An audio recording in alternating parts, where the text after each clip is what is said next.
অনেকেই যুবসাথী প্রকল্পে আবেদন করার কথা ভাবছেন, কিন্তু প্রক্রিয়াটা বেশ জটিল মনে হচ্ছে, তাই না? আচ্ছা, কোনো চিন্তা নেই। এই আলোচনাটা ঠিক সেই জন্যই।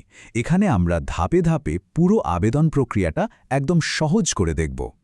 তো আসল প্রশ্নটা হলো, সফলভাবে আবেদনপত্র জমা দেওয়া যাবে কিভাবে? চলুন এই পুরো বিষয়টা এবার পরিষ্কার করে জেনে নেওয়া যাক। আমাদের লক্ষ্য একটাই, একটা স্পষ্ট আর কার্যকারী পথ দেখানো, যাতে আবেদন করার সময় আর কোনো রকম সমস্যায় পড়তে না হয়। আচ্ছা, তাহলে শুরু করা যাক, কি বলেন? সবার আগে দেখে নেওয়া যাক এই মুহূর্তে আবেদন প্রক্রিয়াটা ঠিক কিভাবে চলছে। হ্যাঁ, একদম ঠিক। এখন কিন্তু রাজ্যের প্রায় প্রতিটি কোনায় দুয়ারে সরকার ক্যাম্পে সরাসরি ফর্ম জমা দেওয়ার সুযোগ রয়েছে। তাহলে আর দেরি কিসের? বলাই বাহুল্য, এটাই আবেদনের সেরা সময়। আবেদন করার জন্য প্রথম এবং সবচেয়ে জরুরি ধাপটাই হলো নিজের এলাকার ক্যাম্পটা খুঁজে বের করা। চলুন দেখা যাক এই কাজটা কিভাবে করা যায়। আসলে প্রক্রিয়াটা কিন্তু খুবই সহজ।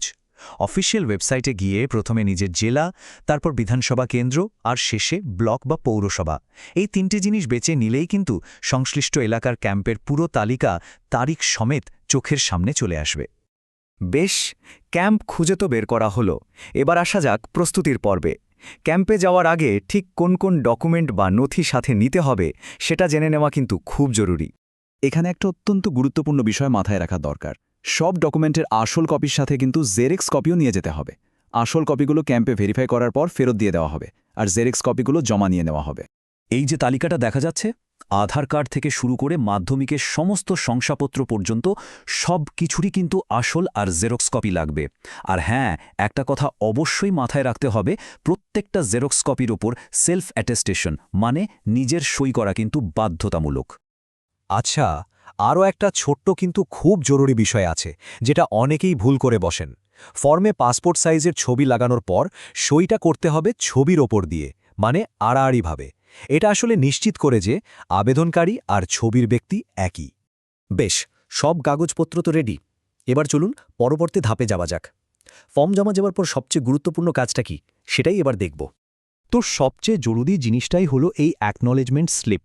ফর্ম জমা দেওয়ার পর এই স্লিপটা নিতে কিন্তু একদমই ভোলা চলবে না, কারণ এটাই হলো আবেদনের একমাত্র প্রমাণপত্র। এই স্লিপটাতে আবেদনকারীর নাম, ফোন নম্বরের পাশাপাশি একটা অত্যন্ত গুরুত্বপূর্ণ জিনিস থাকবে, আর সেটা হলো দুয়ারে সরকার রেজিস্ট্রেশন নাম্বার। এই নম্বরটা কিন্তু খুব সাবধানে রেখে দিতে হবে। এই রেজিস্ট্রেশন নম্বরটাই হলো বলতে গেলে আবেদনের চাবিকাঠি। কারণ ভবিষ্যতে যখন অনলাইন পোর্টাল চালু হবে, তখন এই নম্বরটা দিয়েই আবেদনের বর্তমান অবস্থা বা স্ট্যাটাস জানা যাবে। তো সব তো হলো, এবার একদম শেষে দেখে নেওয়া যাক যে এখন এবং ভবিষ্যতে আবেদনের স্ট্যাটাস চেক করার উপায়টা কি। এখানে কিন্তু পরিষ্কার দেখা যাচ্ছে যে প্রক্রিয়াটা কিভাবে বদলাচ্ছে। মানে এখন যেমন সরাসরি ক্যাম্পে গিয়ে ফর্ম জমা দিতে হচ্ছে, তেমনই আবার খুব তাড়াতাড়ি একটা অনলাইন পোর্টাল চালু হওয়ার কথা আছে, যেখানে বাড়ি বসেই আবেদন করা যাবে।